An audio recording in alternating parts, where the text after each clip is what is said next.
Good morning everyone, कैसे हैं? उम्मीद करता हूँ सभी अच्छे होंगे।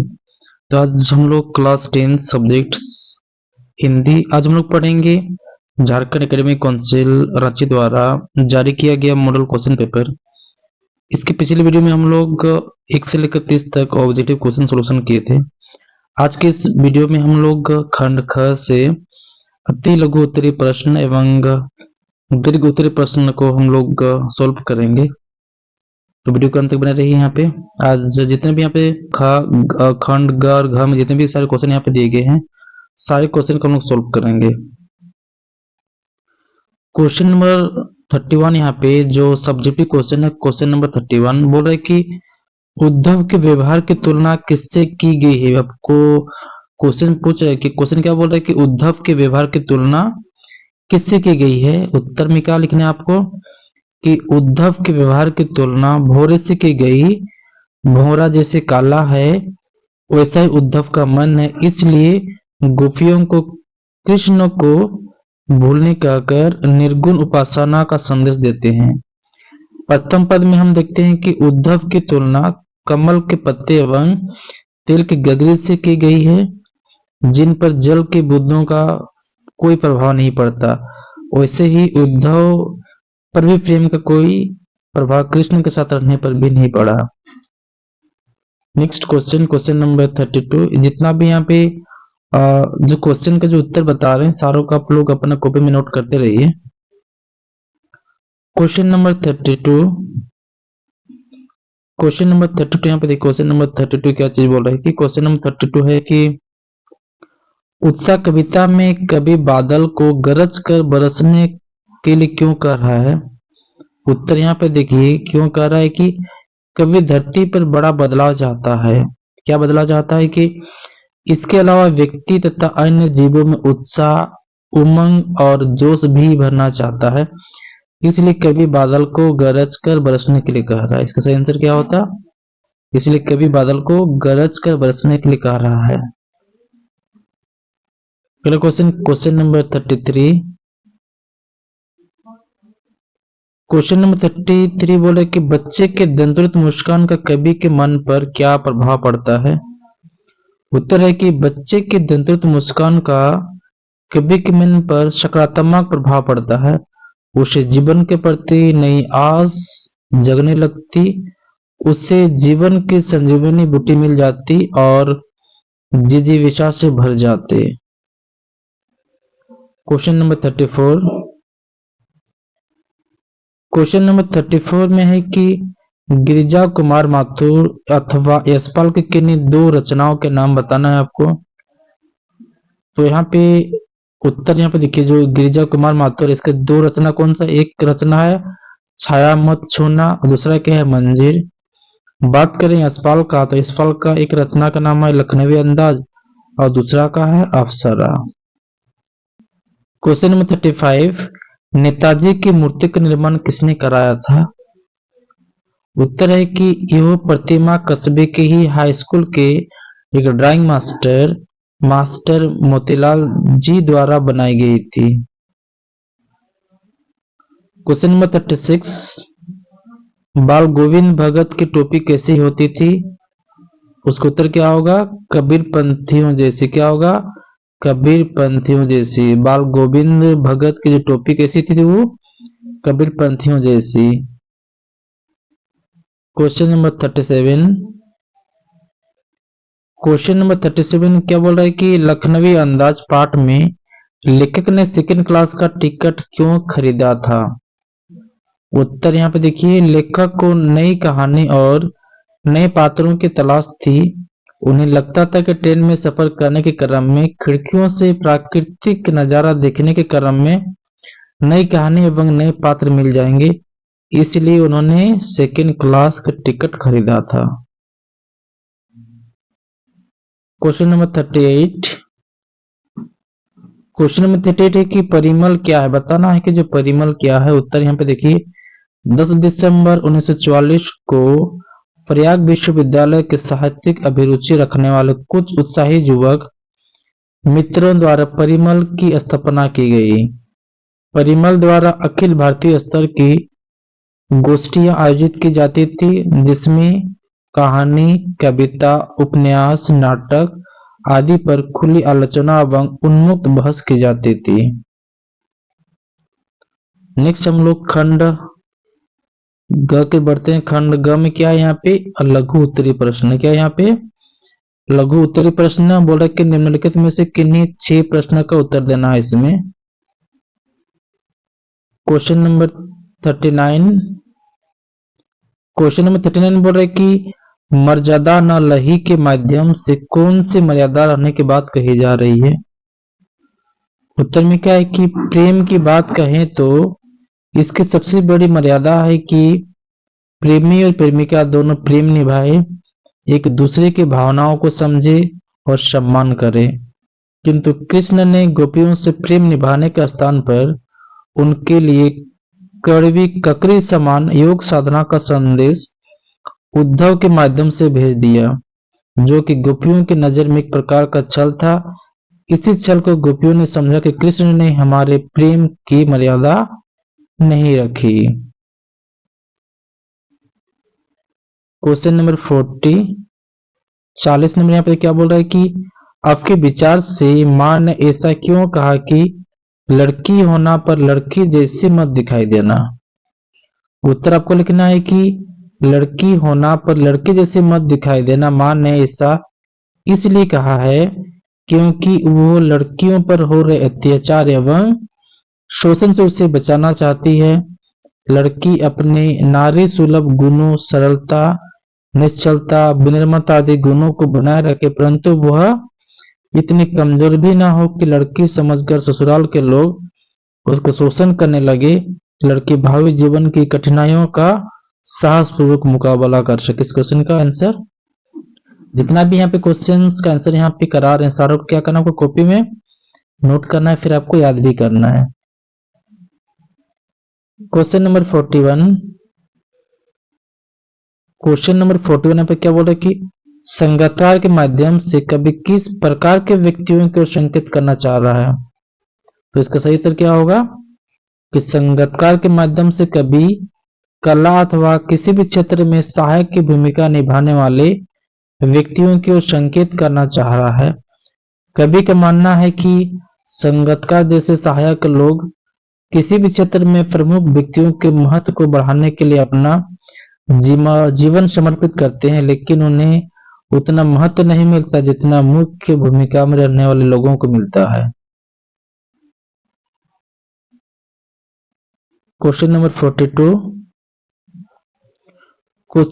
यहाँ पे देखिए कि सेनानी न होते हुए भी चश्मे वाले को लोग कैप्टन क्यों कहते थे। इसका सही आंसर करना है कि जो सेनानी न होते हुए भी चश्मे वाले को लोग कैप्टन क्यों कहते थे। उत्तर है कि चश्मे वाला एक साधारण बहुत बूढ़ा मरियल सा लंगड़ा व्यक्ति था, जिसमें देशभक्ति की भावना कूट कूट कर भरी हुई थी। वो गांधी टोपी पहनता था और काले रंग का चश्मा लगाता था। उसे नेताजी की बिना चश्मा वाली मूर्ति अच्छी नहीं लगती थी, इसलिए नेताजी की मूर्ति पे क्या करता था, प्रतिदिन चश्मा लगाता। शायद उसे नेताजी के बिना चश्मे की मूर्ति अच्छी नहीं लगती थी। उसकी इस श्रद्धा को देखकर लोग उसे कैप्टन कहते थे। क्वेश्चन नंबर 43 है कि भगत की पुत्र वधू उन्हें अकेले क्यों नहीं छोड़ना चाहती थी। उत्तर होगा भगत की पुत्र वधू ये जानती थी कि वो अपने इकलौते बेटे की मृत्यु के बाद उसके ससुर अकेले रह जाएंगे। संसार के वस्तुओं से उनका कोई सरोकार रहा भी नहीं। अब इस उम्र में वे अपने खाना पीने तक का भी ख्याल नहीं रख पाते थे। बीमार पड़ने पर भी उनकी सेवा कौन करेगा।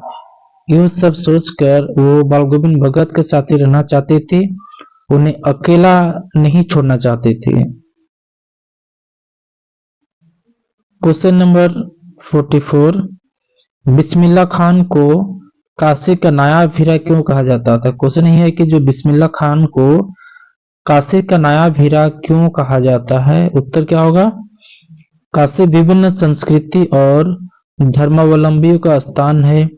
यहाँ पर विभिन्न धर्म एवं समाज के लोग रहते हैं। बिस्मिल्लाह खान ने अपने शहनाई की मधुर धुन के माध्यम से विभिन्न संस्कृति एवं धर्म के लोगों को जोड़ने का काम किया है, इसलिए उन्हें काशी का क्या कहा जाता है? नायाब हीरा कहा जाता है। Next question 45। क्वेश्चन नंबर 45 क्या बोल रहा है कि जॉर्ज पंचम के नाक क्यों काटी गई थी? आपको आंसर करना है कि जो जॉर्ज पंचम के नाक क्यों काटी गई थी। उत्तर क्या होगा कि जॉर्ज पंचम ब्रिटिश सरकार के प्रतिनिधि था जो भारत में शासन का प्रमुख था। इन्होंने भारतीय पर जुल्म और शोषण किया, ये शोषण और जुल्म के प्रतीक थे। ऐसी स्थिति में जॉर्ज पंचम की मूर्ति लगाना देश प्रेमी भारतीयों को अच्छा नहीं लगा, इसीलिए क्या करा उन्होंने? जॉर्ज पंचम की लगाई गई मूर्ति के नाक काट दी थी। क्वेश्चन नंबर 46 बोले कि गंगटोक का मेहनतकश बादशाहों का शहर क्यों कहा गया है? जो गंगटोक है उसको मेहनतकश बादशाहों का शहर क्यों कहा गया है? उत्तर क्या होना चाहिए कि मेहनतकश का अर्थ क्या होता है कि कड़ी मेहनत करने वाले। गंगटोक एक पर्वतीय स्थल है, पर्वतीय क्षेत्र होने के कारण यहाँ स्थितियां बड़ी कठिन है। अपनी जरूरतें पूरा करने के लिए लोगों को कड़ी मेहनत करनी पड़ती है। यहाँ के लोग मेहनत से घबराते नहीं और भरपूर परिश्रम करते हैं। इनकी मेहनत ने गंगटोक को सुरमय बना दिया है, इसलिए गंगटोक को मेहनतकश बादशाहों का शहर कहा गया है। नेक्स्ट है खंड ग। यहाँ पे देखिए खंड क्या बोले, खंड घ में दीर्घ उत्तरीय प्रश्न। यहाँ पे क्या करना है कि निम्नलिखित में से किन्हीं 4 प्रश्न का उत्तर देना। क्या ये कौन सा सेक्शन है? दीर्घ उत्तरीय प्रश्न है। क्वेश्चन नंबर 47 बोल रहा है कि आपके मोहल्ला में गंदगी का अंबार लग गया है, जिसे हटाने के लिए एक अनुरोध पत्र नगर निगम को लिखना है। तो पत्र कैसे लिखेंगे? फर्स्ट में शुरू करेंगे हम लोग सेवा में, उसके बाद नगर निगम आयुक्त। यहाँ पे क्या लिखना है? नगर निगम का नाम लिखना है और नगर निगम क्या लिखना है? यहाँ पे पता लिखना पड़ेगा। विषय के बाद हमारे मोहल्ले में गंदगी का अंबार लग जाने के संबंध में लिखना है। माननीय महोदय, मैं अब खुद क्या आपका नाम लिखना पड़ेगा और आपका पता लिखना पड़ेगा। आपका जो मोहल्ला के एड्रेस का निवासी हूँ। नेक्स्ट बोल रहा है कि मैं आपको क्या माध्यम से निवेदन करना चाहता हूँ कि हमारे मोहल्ला में गंदगी का अंबार लग गया है, जिससे आसपास के वातावरण में दुर्गंध फैल रही है और बीमारियों का खतरा बढ़ गया है। हमारे मोहल्ले में गंदगी का स्रोत यहाँ पे लिखना पड़ेगा। क्यों गंदगी क्यों हो रहा है? के कारण गंदगी लगातार बढ़ती जा रही है। इससे न केवल हमारे मोहल्ले की सुंदरता खराब हो रही है, बल्कि हमारे सेहत भी क्या हो रहे हैं? खराब हो गया है। नेक्स्ट यहाँ पे आपको लिखना है कि अतः मैं आपसे अनुरोध करता हूं कि आप इस समस्या पर तुरंत ध्यान दें और हमारे मोहल्ले की सफाई का कार्य करवाएं। हम चाहते हैं कि हमारे मोहल्ले को स्वच्छ और स्वस्थ बनाया जाए। आपके शीघ्र कार्रवाई की आशा में भगवती। यहाँ पे आपका नाम लिखना पड़ेगा, उसके बाद आपका फोन नंबर और डेट लिखना पड़ता है। Next question number 48। यहाँ पर देखिए क्वेश्चन 48 क्या बोला कि साबुन बनाने वाली कंपनी की ओर से 50 शब्द में क्या करना पड़ेगा कि विज्ञापन तैयार करना है। क्या एक एडवर्टाइजमेंट तैयार करना है। तो कैसे लिखना पड़ता है? उसको लिखना पड़ेगा कि चमकती त्वचा का राज, थोड़ा सा डार्क में लिखना पड़ेगा। हमारा साबुन दे आपको कोमल और चमकदार त्वचा, प्राकृतिक तत्वों से भरपूर यह साबुन आपकी त्वचा को गहराई से साफ करता है और उससे पोषण देता है। आज ही आजमाएं और महसूस करें फर्क। यहाँ पे क्या करना आपको? कंपनी का नाम यहाँ पे लिखना है। 49 बोलो कि माता का आंचल पाठ में बचपन की कैसी तस्वीर बनती है। आपको क्या करना है?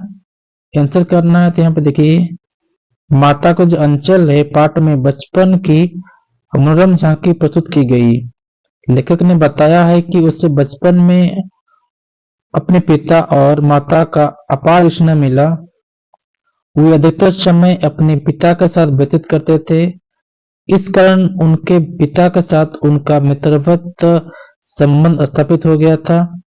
मां ने अपने पुत्र भोलानाथ पर असीम ममता लुटाई है। अपने बचपन के संगी साथियों के साथ उन्होंने अनेक प्रकार के खेल खेले, शरारती की, मस्ती की। बचपन में वे हमेशा खेल ही खेला करते थे। उन खेलों के अंत में पिताजी के शामिल होने पर भी सब शर्मा कर भाग जाते थे। वे रास्ते में आते जाते लोगों को कुछ बोल को चिढ़ा भी करते थे। इस प्रकार कहा जा सकता है कि लेखक ने हुल्लड़बाजी, मस्ती और खेल में भरपूर बचपन की तस्वीर प्रस्तुत की है। Next question number 50। Jiten Norgay की गाइड की भूमिका बारे में विचार करते हुए लिखिए कि एक कुशल गाइड में क्या गुण होने चाहिए, फिर क्या गुण होते हैं। तो जो जितेन नार्गे के बारे में आपको लिखना है, तो जितेन नार्गे में से कुशल गाइड के सभी गुण प्रचुर मात्रा में थे। एक कुशल गाइड को अपने क्षेत्र की भौगोलिक स्थिति तथा विभिन्न स्थानों के महत्व तथा उनसे जुड़ी रोचक जानकारी का भी ज्ञान होना चाहिए। जिससे जितेन नार्गे को पता है कि गाइड फिल्म की शूटिंग लोग स्टॉक में हुई थी। इससे पर्यटकों का मनोरंजन होता है और उनके स्थान में रुचि भी बढ़ जाती है। गाइड के साथ साथ नार्गे ड्राइवर भी था, तो कहाँ रुकना है यह निर्णय वो स्वयं करने में समर्थ था। नेक्स्ट है पे गाइड में सैलानियों को प्रभावित करने की रोचक शैली होनी चाहिए जो उसमें थी। एक सुयोग्य गाइड क्षेत्र के जनजीवन की गतिविधियों की जानकारी रखता है और संवेदनशील भी होता है। वो पर्यटकों में इतना घुल मिल जाता है कि खुद क्या गाने के साथ नाच उठता है। नेक्स्ट 51 क्वेश्चन नंबर 51 क्या बोल रहे हैं यहाँ पर देखिए कि दिए गए संकेत बिंदु के आधार पर निम्नलिखित में से किसी एक विषय पर लगभग 150 शब्द में क्या लिखना, आपको निबंध लिखना है। क्रम क्या, विज्ञान, अभिशाप या फिर वरदान।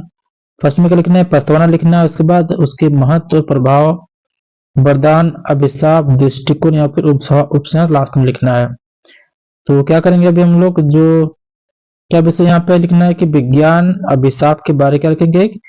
150 शब्द में हम लोग निबंध तैयार करते हैं। यहाँ पे देखिए सबसे पहले क्या लिखना है, आपको प्रस्तावना लिखना है।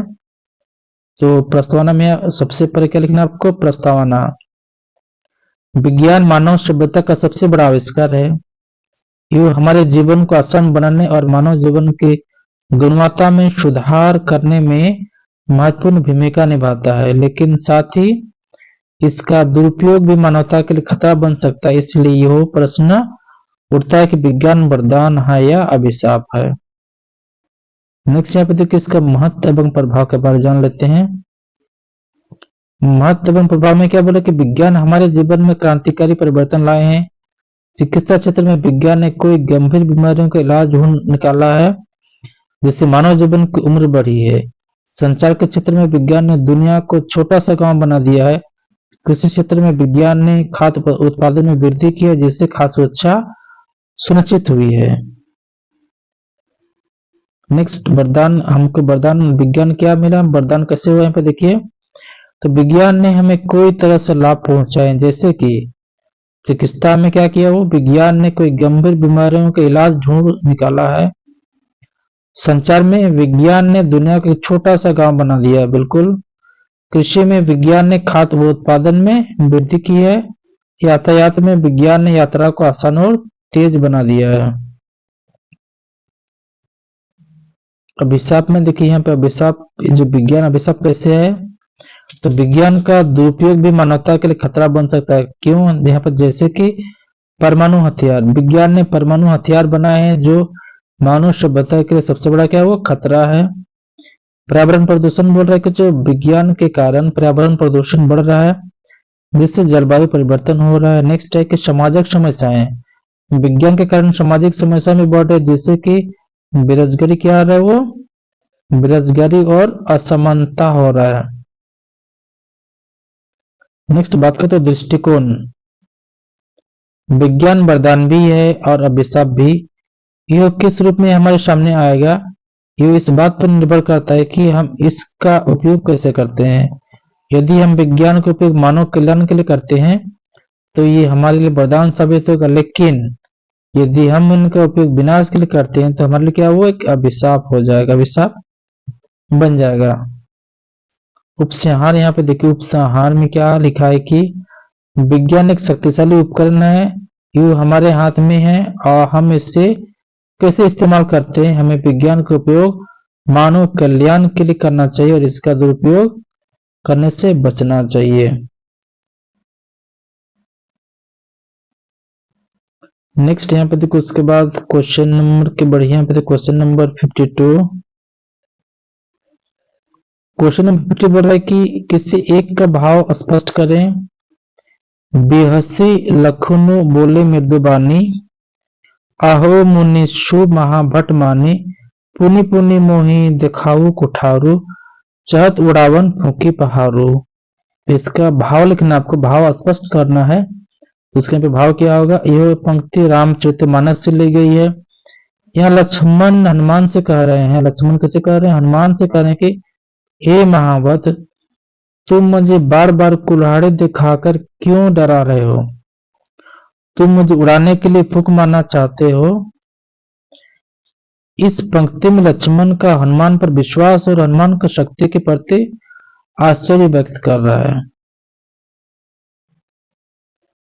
नेक्स्ट क्वेश्चन ख नंबर यहाँ पे देखिए, बोल रहा है कि यश है न वैभव है, मान है सरमाया, जितना ही दौड़ा तो उतना ही भरमाया। पर्वता के शरण बिंब केवल मृग तृष्णा है, हर चंद्रिका में छिपी एक रात कृष्णा है। इसमें भाव के यहाँ पे भाव लिखना पड़ेगा। ये दुआ संसार के मिथ्या लोभ और मोह को दर्शाता है। इसमें कहा गया है कि यश वैभव मान और धन कुछ नहीं है, जितना ज्यादा हम इनके पीछे भागते हैं उतना ही हमें भ्रमित हो जाते हैं। सत्ता और शक्ति के लालच सिर्फ एक मिराज है, हर खुशी में दुख छिपा होता है। उम्मीद करता हूं आज का ये सेशन आपको पसंद लगा होगा। पसंद आया तो अपने सदा से इस चैनल को सब्सक्राइब, लाइक, कमेंट और शेयर कर सकते हैं। वीडियो के अंत तक बने रहने के लिए आपको बहुत बहुत धन्यवाद। आपका दिन शुभ हो। जय हिंद, जय भारत।